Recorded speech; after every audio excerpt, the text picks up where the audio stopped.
couple years after I left New York and I came to Florida for someone I was in a relationship with. While I was there, that relationship didn't work. A year later, I was single. I was all by myself in Florida. I was doing social work. And that's all I had was that job because like I no longer had the relationship. I was living by myself. I remember like questioning God, like, okay, I'm here. I know you brought me here, but I'm scared. The job that I had, I no longer felt that it was in alignment with my future. I felt God call me to leave because it was doing me more harm than good.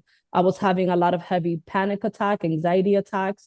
I wasn't really getting any sleep and I was stressed out a lot. And it wasn't good for my mental or spiritual health. I didn't know if it was really God calling me to leave or if it was just me on my own because of all the physical effects it was having on me. But God told me that it's okay for me to leave that job. I remember when I was getting ready to finally make that decision, I was like, girl, you have to be smart here. I had signed a lease in an apartment. So before I made any firm decision, I started asking questions. I went to the leasing office and I had told the leasing lady that, like, what are my options, that I'm thinking of leaving my job. You know, I haven't left the job yet, but I wanted to know my options because I know I'm in a lease and I know I have responsibilities. But I also shared with her a bit of my story about what I was going through with the job. I told her about Mentor's Way, and I feel like there's a grand calling on my life, and I just no longer felt like that job was linked to my calling. 2 months later, I actually left the job. And I'm like, God, you're having me leave this job and I don't know what else I'm stepping into. I have no idea what else you have for me, but I'm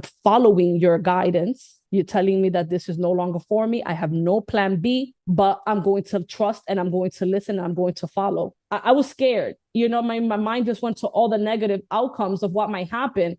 But even though I had those negative mindsets, it didn't stop me from making the decision of what God said, because I know that God does everything for my good. So even though I have fears, it didn't stop me from being obedient. Great minds and leaders of the